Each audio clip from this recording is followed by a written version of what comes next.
The rest of the story. June 1920. The Republican National Convention opened in Chicago. By the 11th, everybody was fed up and ready to go home. The problem was there were just too many presidential candidates. 13 main contenders, 16 less significant ones. Beyond those, practically everybody who crowded the old Chicago Coliseum had his own dark horse favorites. So there were the politicians and the delegates suffocating in the heat and humidity, frustrated by a recent waiters' strike and mounting hotel bills and shortening tempers and too many choices.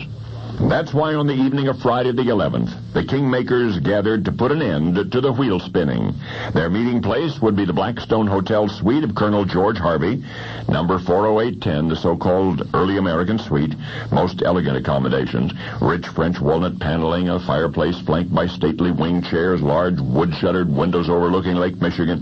The VIPs, senators mostly, planned to reach a quick decision and get to sleep early.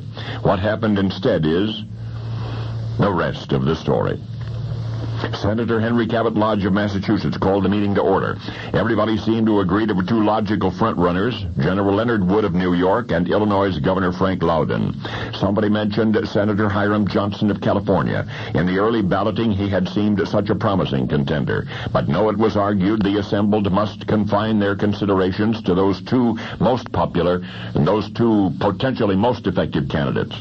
General Wood was the choice of big business, the favorite of Teddy Roosevelt's friends. He had commanded the Rough Riders during the Spanish-American War. Governor Loudon, too, would be an aggressive boat-getter. The nation's farmers regarded him highly. And yet, between these two outstanding prospective representatives of the Republican Party, the Republican kingmakers simply could not decide who was the better. From this point on, the history of what happened behind those closed doors in the Blackstone Hotel suite becomes clouded. Years later, a Senate committee would hear approximately what you've just learned, but the rest is mostly rumor about arm twisting and big wheel deals and payoffs and power plays and pandemonium. But this much I can tell you for certain. By dawn, the kingmakers had reached a desperation compromise decision. The Republican presidential candidate for the year 1920 would be a dark horse, Senator Warren G. Harding of Ohio.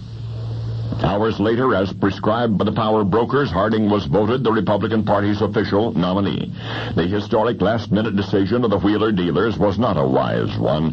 The consequent Harding administration was stained with scandal and corruption and culminated in the death of Harding himself under mysterious circumstances. But something else came from that incredible night. A phrase. For all evening long and into the dark of the morning, the sequestered VIPs did more than huddle and haggle and finagle. They smoked cigars. They smoked incessantly. Harding's campaign manager reported this to the press the following day. And thus did an expression enter the vernacular, an expression describing any closed-door decision-making meeting away from a convention floor.